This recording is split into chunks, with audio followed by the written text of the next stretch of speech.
Tudo bem com vocês? Hoje eu estou aqui com o Daniel Pérez. O Daniel, ele até bem pouco tempo estava à frente da área digital e de inovação do Grupo Multiplan.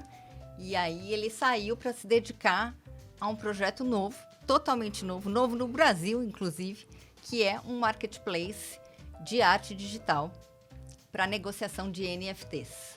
Tudo bem, Daniel? Grazi, tudo bem? Queria agradecer mais uma vez o convite, é uma honra estar aqui. A gente já conversou algumas vezes, né? E é um prazer que eu tenho, porque eu tenho uma baita admiração por você. Então, muito obrigado. Imagina, eu que agradeço, Daniel. Enfim, estava super ansiosa, falei com o pessoal da tua comunicação, porque o assunto, desde que a gente conversou a primeira vez, assim, eu fiquei enlouquecida pelo assunto. Ah, que bacana. Mas é realmente um assunto enlouquecedor, né? Porque é uma tecnologia nova que está disruptando várias indústrias. Então, aí eu queria começar um pouquinho com você falando, assim, o propósito da Tropix e por que vocês começaram, porque eu me lembro da nossa conversa, a gente falando de NFT serve para tudo, basicamente, né? Sim. Mas vocês começaram com arte digital. Então, falar um pouquinho sobre esse princípio, essa escolha da Tropix. Grazi, assim, a gente resume o propósito da Tropix em uma palavra muito simples e única, que é empoderar. Porque é isso que a gente entende que a tecnologia do NFT, no fim do dia, faz. Empodera proprietários de arte, de música, de imóveis, de carro e dos mais diversos tipos de assets, né? A gente na Tropix começou com o meio de arte digital, porque se você vai olhar para a movimentação através da tecnologia de NFTs, a gente estava falando até o primeiro semestre desse ano, né? De 2,5 bilhões de dólares, só em agosto foram mais 3 bilhões, até agora já somou-se 10,5 bilhões de dólares. Uau. E essa movimentação, uma boa parte dela é oriunda do meio de artes digitais, de designers e movie makers e outros artistas que adotaram essa tecnologia como uma nova verdade para eles. E assim, para o meio da arte existem benefícios muito claros, né? Então, por isso que a gente tem hoje uma enxurrada, no bom sentido, que representa mais de 35% da indústria de NFTs, o faturamento oriundo de revendas e vendas de artes digitais, né? E que benefícios são esses? Só para você entender, Grazi. Por um lado, se você tivesse todas as obras do mundo, né, baseadas em todas as obras de arte do mundo, baseadas em NFTs, você eliminaria a fraude por completo, porque você conseguiria ver de forma pública e transparente, desde o momento em que uma obra saiu da mão, da custódia, da carteira de um artista ou de um galerista, para um primeiro comprador e para um segundo e para o terceiro e para o atual, que seja esse, mesmo que seja o 48º, entendeu? Isso é muito bacana por um outro lado, porque garante que o direito da sequência se faça valer e os royalties sejam distribuídos para o artista e para o galerista ad eterno, como ele tem que ser, mas como hoje não acontece, Isso entendeu? que eu ia falar, que é super legal. Quando a gente conversou, a questão do direito da sequência é super interessante nisso. Eu queria voltar um pouquinho da nossa conversa só, embora é super legal essa questão do direito de sequência, porque isso não acontece, é quase impossível hoje, Exato. né? Mas aí, se a gente voltar a explicar o que é o NFT, onde ele fica registrado, fica muito claro por que ele empodera, porque Perfeito. a minha sensação é que ele acaba com a intermediação, né? Fica uma coisa muito direta de quem produz, seja lá o que for, né? Perfeito. E realmente é isso, tá, Grazi? Assim, NFT significa token não fundível, em inglês non-fungible token, né? A gente gosta de olhar para essa evolução como sendo uma terceira fase de uma evolução maior, que é a que a gente chama da criptosfera da internet, né? Então, a primeira onda foi o Bitcoin, que simula, de certa forma, reserva de valor, que atua como reserva de valor. A segunda onda foram os protocolos de automação e descentralização, como Ethereum, Aave de empréstimo e outros, né? Então, você tem a reserva aqui do dinheiro financeiro, a partir disso as funções derivadas da reserva, e hoje em dia a gente vive uma terceira onda, que é a onda dos NFTs. É a capacidade de eu atrelar esse microfone ou esse copo, uma obra, ao blockchain e a todos os benefícios que a tecnologia do blockchain permite, como uma eficiência maior, a eliminação da fraude, o rastreio completo, e aí que em torno permite a garantia do direito à sequência e de tantos outros fins. E como eu falei, Grazi, esse é um movimento que veio muito dos artistas digitais, entendeu? E assim, os grandes marketplaces que surgiram nos Estados Unidos e afora, como Nifty Gateway, Foundation, Async e alguns outros, eles entraram no mercado justamente por esse ângulo. Cheguei para desintermediar a galeria, o cartório, por aí vai, agora você vende diretamente comigo. Não foi o ângulo que a gente escolheu atuar. A gente foi por um caminho não da divergência, mas da convergência. Então a gente foi atrás das galerias que justamente sabem fazer esse trabalho de curadoria, que já fazem há tanto tempo, entendeu? Então, hoje a gente fechou com grandes galerias como a Leme, a Zipper, a Verve e tantas outras. E a gente está, na verdade, em um mês e meio de operações, já 70 obras vendidas e super animados pelo final do ano e pelo novo ano que vem também. Ah, que bacana. Outra coisa que eu ouvi quando eu fiz a matéria sobre vocês foi a gente falando assim: mas esse negócio de arte digital é uma moda, ou não é arte, enfim. Essa coisa sobre o que é arte, a gente já viu em diversas etapas aí e fases do desenvolvimento artístico, né? Acho que é recorrente. Mas, do ponto de vista de arte digital, quer dizer, por que não é só arte? Por que a gente chama de arte digital? Uma ótima pergunta, Grazi. E assim, acho que só voltando à primeira parte da sua pergunta, né, que você comentou, a fotografia digital também, quando veio à tona, não era reconhecida como fotografia, né? E hoje em dia, na verdade, você não tem quase fotografia sem ser digital. A gente entende que vai acontecer a mesma coisa com o meio das artes, mas não vai ser algo substitutivo, e sim complementar. Assim, existe um movimento hoje grande na indústria, né, de pegar obras, vamos dizer assim, queimar e vender aquilo como NFT. A gente não acredita nisso, tanto quanto a gente não acredita em você, por exemplo, tirar uma foto aqui de uma obra, entendeu? Que foi feita para o mundo físico e vender 100 edições daquela imagem digital como se fosse uma obra, um NFT daquela obra física. A gente acredita em outras coisas, que é, por um lado, a arte digital que foi feita para o digital, de fato, que tem valor, e por um outro lado, o uso do NFT como certificado de posse e autenticação de qualquer tipo de obra, digital ou física, tá?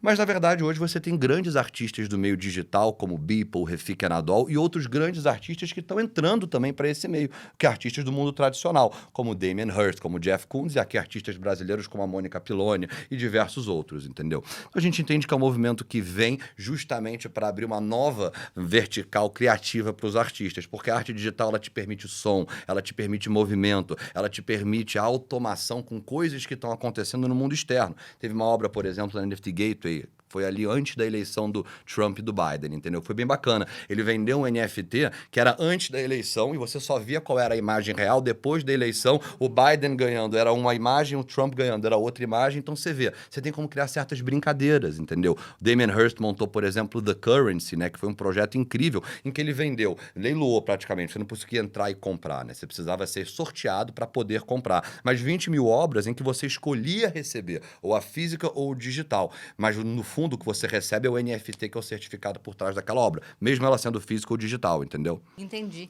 A arte digital, a sensação que eu tenho, se a gente fosse fazer um paralelo com o esporte, é que ela é a natação, né? Porque ela é completa, né? Interessante a visão.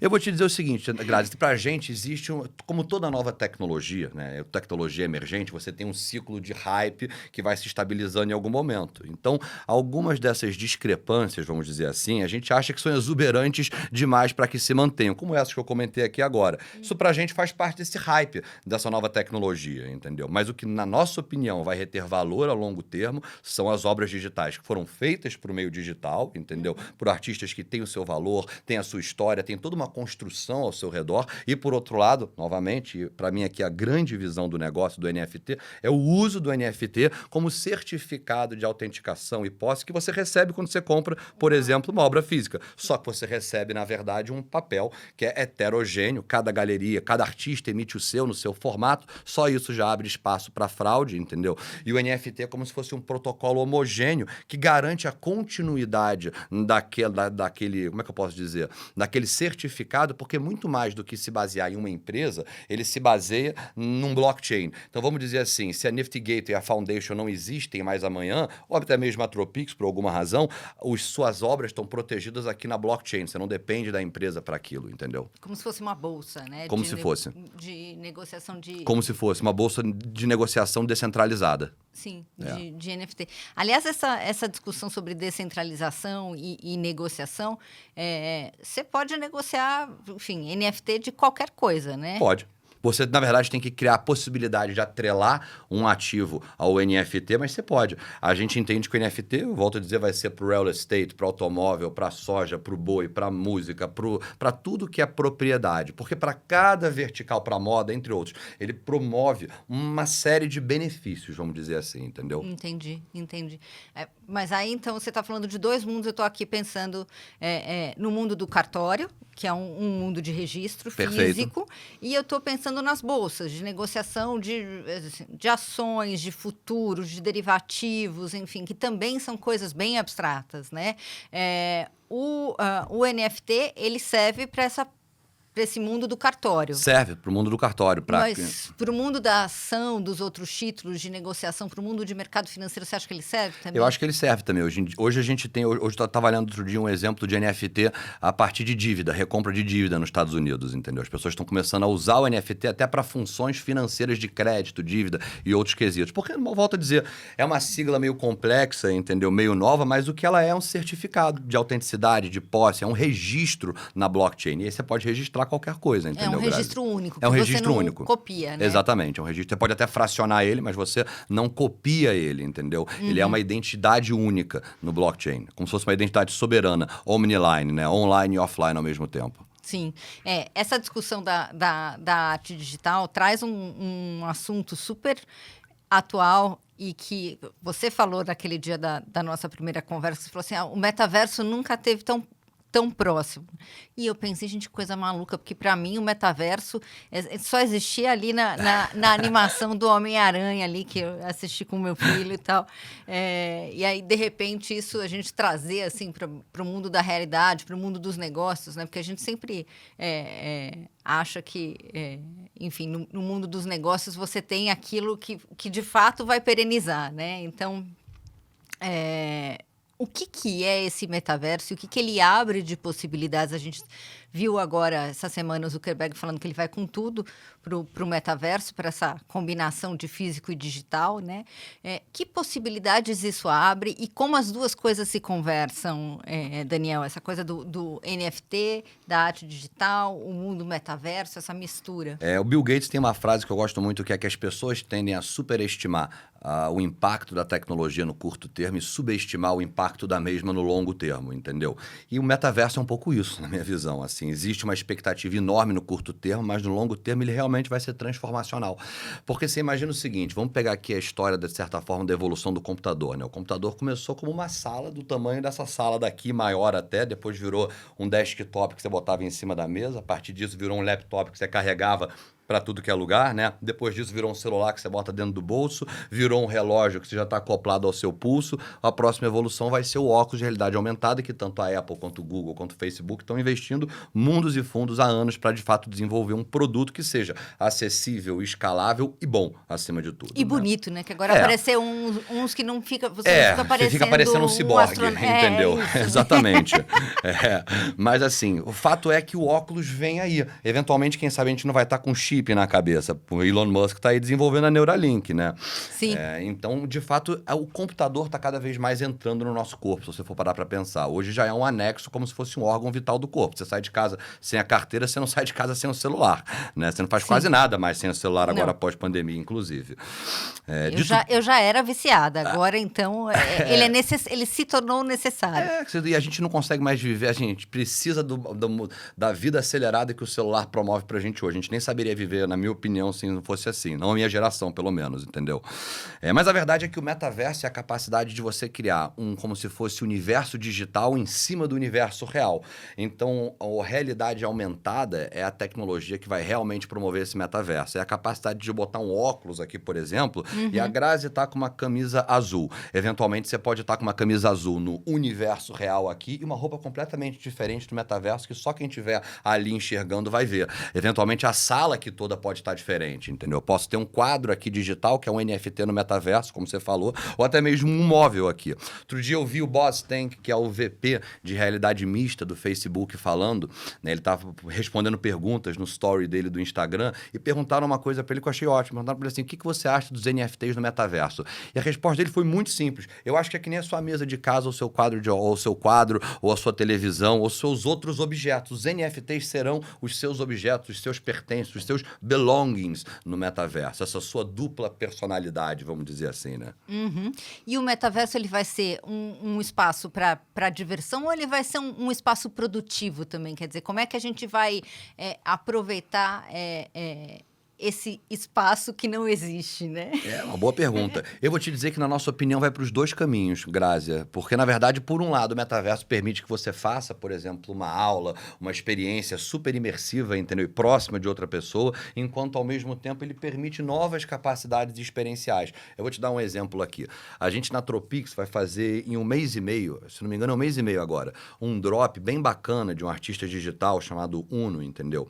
Aonde você tem, na verdade, né, uma obra física, tá bom?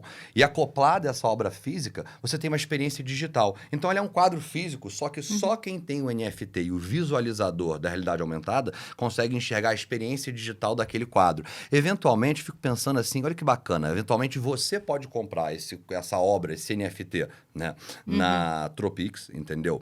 E o metaverso, não que hoje dê para fazer, mas ele vai permitir que, eventualmente, a Grazi, por exemplo, escolha pendurar aquele quadro aqui na redação do valor, da exame, tá bom? E aí, efetivamente, a partir dela pendurar aquele quadro, ela pode escolher também que no metaverso tem um pinpoint aqui, tem um pontinho de uma experiência promovida pela Grazi. Todo mundo que passar ali em frente ao quadro vai, pim, que nem tem uma notificação no celular, tem uma experiência aqui, você quer ver ela? E aí tem um custo que você pode associar e que você vai ganhar dinheiro eventualmente com isso. E o artista e a galeria e todo mundo envolvido também, porque os royalties a partir do blockchain são igualmente distribuídos como eles têm que ser para todo mundo, entendeu? Gente, que coisa doida. Eu ainda tô me acostumando a essa... Mas é uma coisa muito louca mesmo, entendeu? Mas é bacana você parar para pensar, né, nas possibilidades de interação online e offline que o NFT permite, de certa forma, e mais que o NFT, o metaverso como um todo, né? Essa criação dessa placenta em cima, uma camada em cima da nossa realidade física, uma camada digital, que eu vou continuar vendo a Grazi aqui, eu vou estar no mundo físico, né? Mas eu vou estar vendo várias experiências que, se eu tirar meu óculos, eu não vou estar mais vendo, entendeu? Não, é super legal. Eu trouxe aqui, toda vez que vem gente que, enfim, tá ligada ao universo da tecnologia, eu sempre gosto de dar umas viajadas e perguntar, assim. E uma coisa interessante que eu tenho percebido é que a discussão, quer dizer, não é mais discussão, esse é o ponto, não é mais uma discussão, essa integração máquina-homem não é mais uma discussão. O presidente da Oi, Rodrigo Abreu, esteve aqui falando, olha, o que eu acho que vai acontecer primeiro é uma duplicação da nossa capacidade e do nosso eu, que vai lá fazer tarefas... automatizáveis, cotidianas. Então, assim, tudo isso está muito próximo, mas, ao mesmo tempo, isso está muito distante do que a gente vive hoje, né? Eu não sei até que ponto está distante, Grazi, porque você tem o Peter Diamandis, por exemplo, da Singularity University, ele fala uma frase que eu acho sensacional, que é que o futuro já chegou, ele só é mal distribuído, entendeu? Na verdade, tem vários lugares do mundo em que você já tem uma realidade muito diferente da que a gente conhece aqui, entendeu? Que a maioria das pessoas conhece. Você vai para o Vale do Silício, você vai para Tel Aviv, você vai para Shenzhen, você vai para os polos de tecnologia, por exemplo, e é uma outra realidade, entendeu? Enfim, como tudo que começa, né? Ele começa concentrado, começa caro, enfim, pouco acessível, e depois você vai ganhando isso. Democratizando, capilarizando, como toda nova tecnologia, como toda grande inovação, o entendeu? celular era aquela coisa, imagina, né? É isso. O telefone fixo já foi status, né? É isso. Fico pensando assim, às vezes, a vida eterna tá por vir, né? Você já viu aquele seriado Altered Carbon, da Netflix? Não. Maravilhoso. Um seriado que conta uma distopia meio futura do mundo, onde as pessoas vivem para sempre com uma tecnologia que é simples até, se for pensar. É conectar a nossa cabeça ao cloud, né? É um pouco o que o Elon Musk quer fazer, de certa forma, entendeu? Um pouco... Teve um pouco disso no Black Mirror, né? Teve um pouco disso também no Years and Years. Você assistiu Years Não and assisti. Years? Mas eu vou assistir. Assiste. Vale muito a pena, é fantástico. Mas ele é um pouco mais pessimista. Queria te perguntar isso também. Qual que é a sua sensação a respeito de toda essa capacidade que a gente está ganhando, né? Se você tem uma preocupação com distopias para o futuro, ou se você acha que a gente vai caminhar para um cenário mais positivo, mais eventualmente de distribuição melhor até de conhecimentos, cultura e tal. Eu acho que sim, respondendo rápido, mas assim, eu sou um otimista. Sim, a gente vai caminhar para um cenário mais positivo, tá? Mas assim, eu sou um otimista natural, entendeu? Então é difícil para mim até pensar num cenário negativo, só que a verdade é que ele pode acontecer também. Vamos pegar aqui os egípcios, por exemplo, né? Eu gosto desse exemplo porque os egípcios eram super avançados para a época deles, né? Construíram maravilhas incríveis, fez, entendeu? E onde estão os egípcios hoje, se você for parar para pensar em comparação ao resto do mundo, entendeu? Não é na posição que eles estavam lá atrás. Então, a tecnologia é um negócio que ela tem que ser direcionada para o caminho certo, mas direcionando, eu acredito que ela, de fato, revoluciona muitos aspectos da nossa vida e ajuda muito a nossa sociedade. E hoje é engraçado porque você tem, na verdade, um grande cruzamento de diferentes tecnologias, né? Estamos falando de metaverso, mas você tem metaverso, inteligência artificial, realidade aumentada, biotecnologia, várias machine learning, várias coisas que estão se cruzando e estão evoluindo cada vez mais exponencialmente, porque é uma evolução que não é linear, ela é realmente exponencial. Novas tecnologias se juntando e formando novas capacidades, novos processos, novas realidades acima de tudo, entendeu? Eu acredito muito que a tecnologia é uma ferramenta, como falava o Steve Jobs, para acelerar a nossa mente, entendeu? Uma bicicleta para o cérebro. Isso é, acima de tudo, é isso. Você já tá lá, né, Daniel? Você já tá nessa Tô nessa tentando, vida. tô tentando. Me conta um pouquinho de você, como é que você chegou e como é que você se apaixonou por esse assunto, como é que você foi se aproximando, assim? Assim, eu gosto bastante de arte, sempre gostei, entendeu, Grazi? E há um ano e meio atrás, mais ou menos, eu tava seguindo tava no Instagram também, seguindo um artista que eu acho incrível, que é o Refik Anadol. Ele é um artista digital, entendeu? Designer também, que fez vários produtos bacanas, ajudou na Tesla também, outros quesitos, é um turco. E ele tava respondendo algumas perguntas, tava postando stories, né? E falou, vou fazer, um story assim, você conhece o NFT? Sabe o que é o NFT? É aqueles boxinho, né? Sim ou não, próximo story, vou lançar meu primeiro NFT em 2 meses na Nifty Gateway, estejam lá. Caramba, o que é isso? Nunca ouvi falar nisso. Eu sou um pouco curioso, fui olhar online. Rapidamente eu entendi que eu não ia conseguir fazer aquilo sozinho, mas eu entendi o que era. Eu entendi que, na verdade, era justamente um registro, como se fosse um registro de cartório, que você poderia atrelar a qualquer ativo e aquilo revolucionaria aquela indústria a partir de uma série de benefícios. Deixa eu dar alguns exemplos aqui. Você concluiu tudo isso logo depois que você leu... Eu passei 10 dias lendo pra caceta, imersão dentro de estudar e ler sobre NFTs, e aí entendi o que seria, entendeu? E, novamente, não é só pro meio da arte, né? A gente falou alguns benefícios aqui do meio da arte. Vamos pegar o meio da moda, por exemplo. A estimativa é que second-hand fashion, né, ultrapasse fast fashion até 2027. E qual o problema do second-hand? A fraude no brechó. É você não saber se aquela bolsa, por exemplo, da Louis Vuitton é verdadeira ou falsa. O NFT resolve esse problema e elimina a fraude no brechó. Imagina se todas as marcas emitissem junto com as suas roupas uma etiqueta de RFID ou um QR Code colado, que é autodestruível se você tentar tirar ele, que garante aquela autenticidade daquela peça. Você eliminou a fraude no brechó. E isso permite que a indústria de second-hand cresça avassaladoramente, entendeu? Como ela já vem crescendo nos últimos tempos. Mas para cada indústria você tem um pacote de benefícios que o NFT promove. Eu, entendendo isso, achei um negócio incrível e extremamente disruptivo.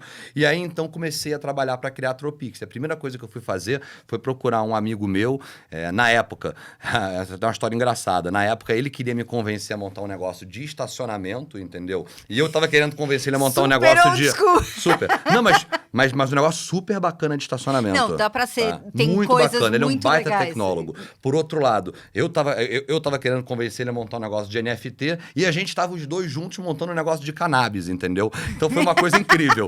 A gente acabou chegando a uma conclusão, ele principalmente, 4, 5 meses into convencendo ele, entendeu? Que faria sentido, de fato, a gente mergulhar de cabeça. Ele parou para estudar, o Bernardo é um baita tecnólogo, uma referência mundial em blockchain, mineração e outros quesitos também, entendeu? E aí a gente juntos ali decidiu, de fato, mergulhar a fundo, e aí foi quando, de fato, começou a Tropix. Eu fui atrás de conectar as outras pessoas, veio o Icasa, o Nigro, o Zé, nossos sócios, e hoje a gente está numa posição bem bacana, já nos tornamos top of mind para as galerias brasileiras, entendeu? E o próximo passo é realmente nos tornarmos top of mind para o mundo, falando aqui do nosso marketplace de artes digitais, porque tem um outro lado do business, que na nossa, assim, humilde visão é o grande futuro, que é justamente a nossa tokenizadora, como se fosse o nosso cartório, nossa ferramenta que a gente está botando na mão das galerias, dos cartórios e vários outros para serem nossos nós validadores, e a gente criar uma ferramenta de tokenização para as indústrias, entendeu? Entendi. Você cria o certificado. Isso. Você é o criador do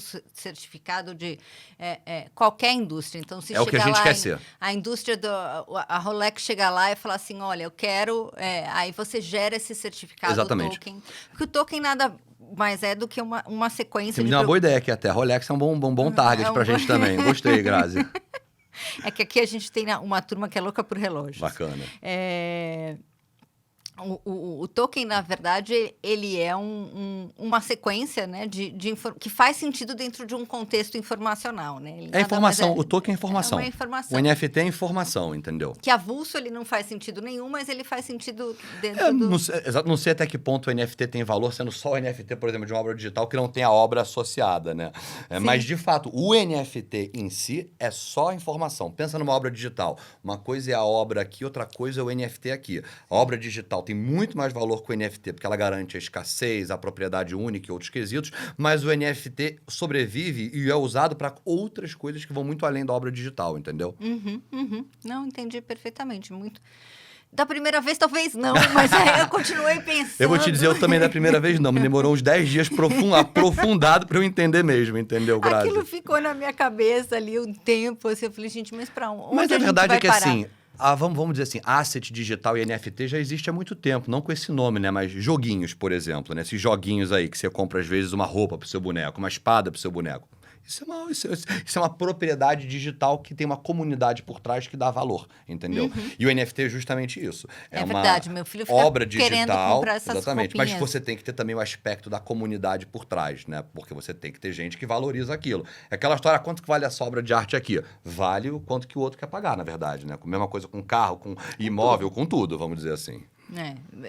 Preço é uma coisa doida, né? Na verdade, porque preço enfim, depende de... Não é o valor que você atribui sozinho, né? É o valor de um coletivo. É o mercado que atribui acima de tudo. É um coletivo, né? Seja um isso. mercado... Uma boa palavra, enfim, um coletivo.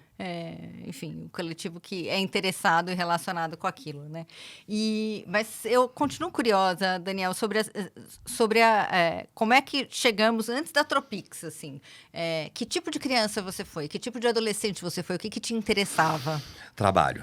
Eu sempre fui muito inquieto e eu comecei na Multiplan muito cedo, né? Assim, eu comecei aos 15 anos de idade como jovem aprendiz do Barra Shop, depois tornei jovem aprendiz do Grupo Multiplan, depois me tornei corretora, aí saí, fui montar minha primeira startup, que foi o Bazar, um marketplace acelerador de neomarcas. 2 anos e meio depois eu voltei para a Multiplan para integrar uma equipe de inovação e hoje, 3 anos e meio depois, eu não estou mais lá, mas o que eu acabei deixando de legado e montei foi justamente o Mind, que é um núcleo de marketing, inovação e negócios digitais, voltado a transformar a companhia digitalmente. Então, sempre fui muito ligado a empreender, meu avô Multiplan, meu pai Bodytech, todo mundo sempre ligado a empreendedorismo, eu sempre gostei muito, comecei cedo, e tecnologia sempre foi um negócio que, assim, me brilhava os olhos, porque eu era nerd, geek, ainda sou, entendeu? Então, na verdade, gamer, entendeu? Por aí vai. Então, é uma coisa que eu sempre tive uma boa relação com. E aí eu acabei mergulhando de cabeça nisso ao longo da vida, cada vez mais, né? Comecei no mundo físico, shopping, e fui migrando para o mundo digital. Entendi. Você era aquela criança que a mãe tinha que ficar no pé falando assim, sai do hiperativo, videogame. obsessivo, compulsivo e quieto, entendeu? Criança complicada. Você foi, Você dei trabalho. E que passos você vê? O que tem que acontecer primeiro para a gente ir para o metaverso? Assim, como é que o metaverso ele precisa de um coletivo para ele acontecer? Que nem você falou, olha... Só não é bem distribuído, né? As novas tecnologias. Mas em que momento que isso você acha, em quanto tempo, sei lá, é um palpite, né? Na verdade, acho que ninguém tem uma resposta, mas acho que não. A tua resposta vale muito mais do que a minha sobre nada, isso. Grazi, pô. Em quanto tempo você acha que a gente vai estar vivendo de uma maneira mais integrada com o universo digital? Eu acho que assim, a gente já vive muito integrado com o universo digital hoje, né? O celular já é uma integração enorme, mas eu acho que falando de metaverso aqui, eu diria para você que em 10 anos eu acho que vai ser um mundo muito diferente do que ele é hoje nesse sentido. E aí eu acho que tem 3 pilares aqui que precisam acontecer para que o metaverso realmente se crie, propague e tenha sucesso, entendeu? Um deles é a educação, as pessoas precisam ter mais conhecimento sobre blockchain, NFT e outros quesitos. Um dos nossos papéis é justamente educar a indústria, os mercados, entendeu? Hoje, para você ter ideia, menos de 1% da população mundial ainda tem Bitcoin. Então, tem muita pouca gente que conhece esse lado de tecnologia, esses criptoativos, entendeu? Não que o NFT seja, mas o NFT em si também e outros quesitos. Então tem um lado que é educação, um outro lado que é tecnologia, o impulso agora do Zuckerberg no Facebook, outros players como esse vão ajudar muito no crescimento, porque esses players vão criar infraestrutura para o metaverso de fato poder propagar, entendeu? E terceiro é o que você mesmo falou aqui agora, Grazi, é o coletivo, são as pessoas que de fato estão entrando, experienciando, vêm a partir da educação, né, mas que estão, na verdade, sendo retidas ali dentro porque elas gostaram, elas entenderam os benefícios. Eventualmente tem um Autobot, como você comentou aqui agora dela, um AI baseado nos gostos delas que resume coisas do dia a dia, entendeu?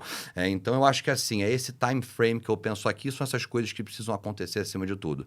E tem uma terceira coisa, Grazi, também que precisa acontecer, que é importante, né? Que é regulação. Assim, a tecnologia vai até certo ponto. A partir desse certo ponto é muito mais a ver com regulação e governo do que qualquer outra coisa. Vou te dar um exemplo. Hoje, você não precisa de um cartório para você registrar uma obra de arte. É a galeria mesmo que emite aquele documento, entendeu? O artista. Mas você precisa do cartório para registrar, por exemplo, o imóvel. Isso não deve mudar, entendeu? Então, a gente precisa também de um apoio governamental para entender, como toda tecnologia emergente, quais são as demandas daquela nova realidade, entendeu? Nossa, agora você me deixou desesperançosa, porque fazer os governos entenderem isso, que eu estou pensando... Mas tem jeitos, Grazi. Vou te dar um exemplo aqui. O NFT elimina, por exemplo, a lavagem de dinheiro no mundo das artes, entendeu? Então, os Mas será governos... que os governos... Agora você... Eu te diria o seguinte, a partir do momento que você está criando um negócio que é positivo para o governo, de alguma forma, eu acho que a gente tem um apoio maior. Novamente, se você tivesse todas as obras do mundo baseadas em NFTs, você não teria como lavar dinheiro, por exemplo, entendeu? Com arte. E o governo justamente não quer que os seus cidadãos não paguem impostos e por aí vai, entendeu? Então, deveria querer, né? Tem benefícios... Quer, mas esse é o ponto. Tem benefícios, entendeu? Que, de fato, são até para o governo. Porque enquanto você fala, eu fico aqui pensando. Claro. Não tão rápido quanto você, mas Que nada. eu estou aqui matutando, né? Então eu estou pensando assim, como é que uma empresa pode começar a pensar e a criar já exercitando esse metaverso, essa vida digital, né? Tem um problema, a gente não tem hoje gente que faça o trabalho básico, a gente não tem hoje ainda criação suficiente para as empresas se prepararem previamente, né? A gente vai ter que viver uma geração, talvez, de formação disso? Talvez, Grazi. Assim, a verdade né? Se você vai pegar a tecnologia, de certa forma, ela está eliminando vários tipos de empregos. Isso é uma verdade inexorável. Mas, ao mesmo tempo que ela... outros. Esse é o meu ponto. Ao mesmo tempo que ela elimina, ela cria novos. Tem um estudo da IBM bem bacana que mostra que a cada emprego, cargo, né, que a tecnologia elimina, ela cria também 2 novos, entendeu? Então, eu acho que tem uma mudança de paradigma, porque é um pouco aquela história. Eu fico pensando assim, tudo que pode ser automatizável será, em algum momento. A inteligência artificial vai comer muitos dos trabalhos que estão aí. O que nós, seres humanos, vamos fazer? Porque, novamente, assuntos matemáticos, automatizáveis, estatísticos, contratos, eu confiaria mais em algum momento, não hoje, mas na inteligência artificial do que no ser humano. E aí vai sobrar o quê pra gente? Os trabalhos também, por um lado. Mas assim, se divertir até no sentido de criatividade, porque vai sobrar pra gente os trabalhos mais criativos, entendeu? Um outro lado que a gente vai começar a fazer mais. É o que a máquina não consegue ainda fazer direito, que é criar, né? A máquina é muito boa em simular, mas nós, seres humanos, somos melhores em criar. Ela replica, né? Muito bem. Simula também muito bem, mas a gente que é o verdadeiro criador, né? A máquina existe porque ela veio do ser humano, afinal. Você tem medo desse mundo em que as máquinas ganham vida? Tenho. E etc? Tem? Tenho um pouco de medo, sim. Entendeu? Eu acho que, assim, a inteligência artificial não direcionada da forma correta vai ser altamente destrutiva para o ser humano. Eu gosto, por exemplo, do trabalho que o Elon Musk está fazendo na OpenAI, que é uma empresa dele voltada a uma inteligência artificial, vamos dizer assim, descentralizada, entendeu? E criada por todos. Porque a inteligência artificial vai ser um negócio que já está sendo, né, um negócio transformacional, mas vai ser cada vez mais. Ela ganha inteligência exponencialmente também. Então, a cada dia que passa, ela fica mais e mais e mais e mais, mas é relativamente maior do que no dia passado, entendeu? Nossa, agora eu fiquei preocupada. Eu não era preocupada com esse mundo da inteligência artificial, dessa coisa de... Eu tinha um pouco... perdido esse medo, assim. Não, a gente vai usar a inteligência artificial para coisas boas. Mas ela não vai crescer ao ponto de conseguir tomar decisões? Eu vou te dizer, cara, eu acho que nós, seres humanos, somos bichos, somos animais bastante inteligentes, entendeu? Falando de sociedade, de modo geral. Eu não acho que a gente vai deixar a inteligência artificial chegar a esse ponto, mas que ela pode chegar, ela pode, entendeu? Tem algumas distopias reais futuras que, assim, eu fico pensando também. Tudo aquilo que a gente pensa que pode acontecer no mundo externo, realmente pode, né? Porque as leis da física que operam no mundo externo são as mesmas leis da física que operam na sua cabeça. Então, Sim. se you can dream it, you can actually do it someday. A gente pode não saber como, mas a gente consegue fazer. Porque se você não conseguisse, seu cérebro não conseguiria nem processar aquele pensamento. Sim. As leis da física não permitiriam, entendeu? Na filosofia se fala disso também. Perfeito. O mundo das ideias de Tem um livro Platão bacana é mais chamado ou menos... Physics and Philosophy, que fala muito disso. Enfim, o que é o pensamento número 1 e o que é a cópia daquele pensamento. E uma coisa não existe sem a outra, Perfeito, né? perfeito. Enfim, me explica um pouquinho como é que é, e para quem está ouvindo, o que é essa máquina de tokens. Claro, é um software as a service, né? Então é um painel, é um dashboard, vamos dizer assim, onde você vai conseguir imputar informações, entendeu? E ali tokenizar um ativo, atrelando ao, eventualmente, se for uma coisa física, um RFID, um QR Code ou outros tipos de tecnologia, para você poder acoplar aquele assunto físico também, entendeu? Entendi. Então é como se fosse uma padaria de tokenização, feita de uma forma que, assim, é poucos cliques, não é difícil de você mexer. Porque hoje um grande problema do mundo cripto é esse, né? Você já entrou no exchange? Você já comprou cripto? É complexo pra caramba. A maioria deles, entendeu? Tem alguns que têm uma usabilidade muito melhor, mercado Bitcoin, por exemplo, mas a verdade é que a maioria dos exchanges fazem um desserviço à sociedade porque é muito complexo de você mexer. São vários números, são várias estatísticas, é mais complexo, assim, você olha, você já fica com um pouco de medo. Você já fala... Exato. A gente não quer promover isso, a gente quer criar uma usabilidade muito fácil que qualquer pessoa, empresa, entidade possa entrar, usar e tokenizar os seus ativos. Você acha que vai ter gente que vai ajudar as empresas a pensar oportunidades nesse sentido? Claro. Ou elas vão... Eu tenho certeza que vão. Vocês Consultores, vão fazer isso eu ia também? falar, nós mesmos estamos fazendo isso, entendeu?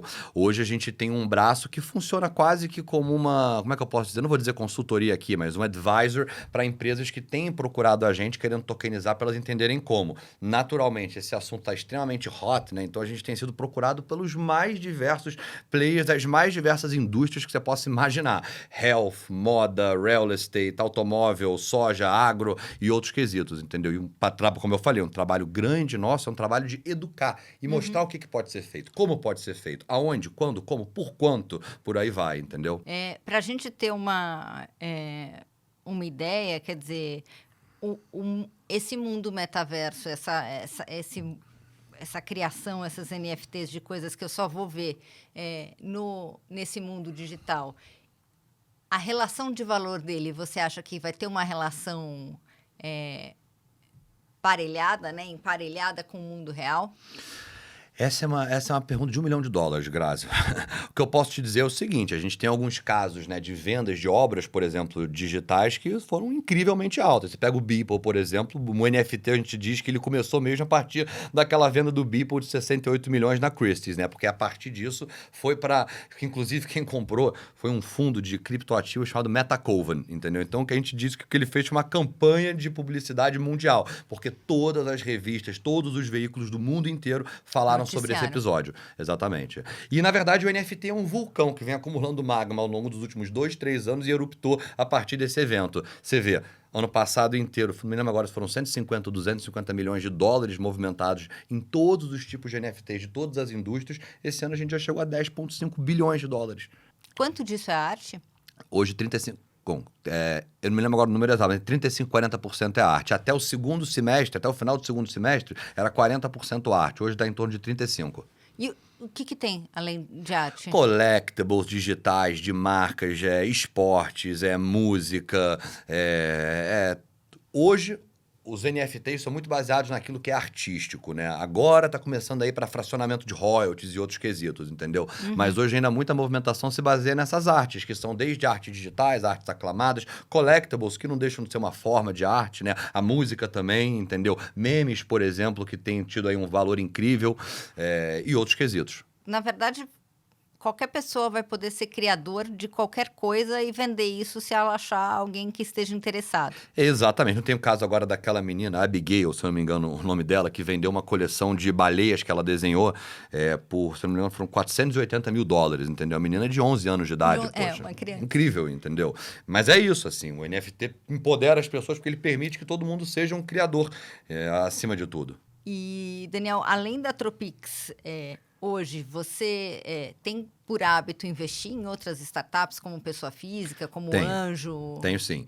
Eu, na verdade, sou investidor anjo, entendeu? De algumas startups, mas o meu grande foco mesmo é a Tropix. Eu estou 100% do meu tempo focado na Tropix. É claro que uma coisa é investimento de tempo, outra coisa é investimento de capital, não são coisas necessariamente competitivas, entendeu?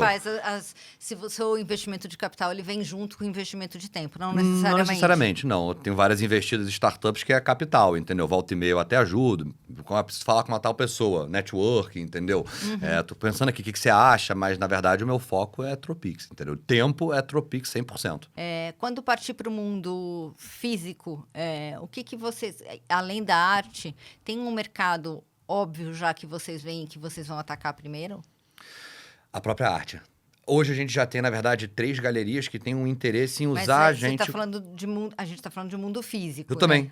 É porque eu ia falar agora. Hoje tem 3 galerias que têm um interesse em usar a gente como tokenizadora total. Então você vai comprar, por exemplo, uma obra física dela e você não vai mais receber um certificado físico. Você vai receber um NFT obrigatoriamente daquela obra. Ela não quer nem dar a opção para você receber uma obra, um certificado físico, entendeu? Então, como a gente começou pelo meio da arte, o marketplace, faz mais sentido lá da tokenização a gente também começar pelo meio da arte. Já temos contatos, relacionamentos, estamos fazendo um trabalho bacana que está sendo reconhecido e, eventualmente, esse lado daqui da tokenização vai espalhar para outras indústrias, entendeu? Entendi. O mercado de arte no mundo, Daniel, tem que tamanho? O mercado de arte, no ano passado, teve um tamanho de $50 bilhões de movimentação, tá? Com uma cultura digital alta, isso que é engraçado. 12,5 bilhões dessas vendas foram feitas digitalmente. Claro que a gente estava no meio ano de pandemia, né? Mas, na verdade, foram feitas, entendeu? Então, já tem uma cultura digital também de compras. Entendi. Você acha que a arte, vocês começaram pela arte também, porque a arte, o artista é sempre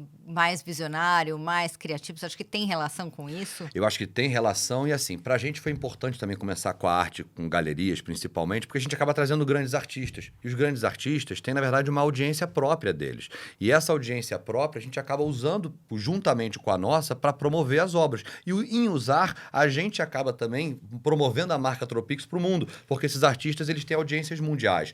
Então, hoje a gente já tem interesses até internacionais, entendeu? Então, para a gente foi super importante estratégico começar pelo meio da arte, porque promove uma audiência internacional, posiciona a gente por alto e, novamente, era até então a indústria que mais fazia sentido a gente entrar no sentido de quantos % da movimentação veio desse mundo. Até hoje, collectibles é maior, por sinal, tá? Na época que a gente começou, a arte era 40%, collectibles era 50%. Só que não fazia sentido para a gente começar por collectibles, porque é uma panaceia de vários segmentos e microsegmentos diferentes que promove uma dificuldade comercial grande, alta, é trabalhoso. Por outro lado, uma dificuldade de arquitetura de search engine, né? Pesquisa, barrinha de pesquisa, também complexa. Porque você pode ter tudo. Exatamente, entendeu? Então, pra gente foi super estratégico e benéfico a gente começar pelo meio das artes. Entendi. Sem contar que, enfim, a arte ela é consumida e ela é dividida por quem muitas vezes não, né? Na imensa maioria das vezes, quando a gente olha, são os donos do capital, né? Que também estão relacionados também estão relacionados a outras empresas, a outros quesitos, a outras exatamente. indústrias e, enfim, eles vão já é uma educação, né? Para o seu próprio negócio, o que ele está vendo ali no hobby dele. Exatamente. Perfeitamente dito. Você, assim, várias vezes falou do mundo cripto, das criptomoedas, né? Você acredita numa substituição do dinheiro pelo dinheiro? Como é que eu posso dizer isso? Eu acredito sim, mas eu não acho que vai ser assim, não é o Bitcoin a moeda do futuro, entendeu? O Bitcoin, para mim, é reserva de valor do futuro. Da mesma forma que você não negocia hoje, eu não chego num cafezinho e dou uma pepita de ouro, entendeu? Eu não vou chegar num cafezinho e dar um Bitcoin. Mas o Bitcoin é a sua reserva, como hoje você tem, por exemplo, ações de ouro, entendeu? Vai ser o lastro, exatamente. E aí, você vai ter outras moedas, como hoje você já tem, que na verdade vão ser usadas para o aspecto mais transacional do dia a dia, que são outros caracteres no seu protocolo tecnológico, entendeu? Curioso curioso isso, porque, na verdade, a discussão do Bitcoin é que ele nasceu sem o lastro, né? É. Na verdade, é uma moeda sem lastro, né? Porque as moedas, em geral, elas são... Lastreadas. Elas são lastreadas no ouro, enfim... Né, O dólar já não é mais lastreado no ouro há muito tempo, por exemplo, né? Não é, porque senão não tinha nem espaço para guardar. Exatamente. Entendeu? Qual lastro real, entendeu? O Fort Knox ia ter que ser Exatamente. um pouquinho maior, Exatamente. mais Ia ter que ser, pô, City Knox quase. E só nessa crise ele ia ter que ter crescido um bocado. É verdade, é verdade. O que se emitiu de moeda, né? Muito. No mundo, foi, enfim, É. muito significativo. Daniel, você falou que você vai ser uma tokenizadora, né? Sim. Um tokenizador.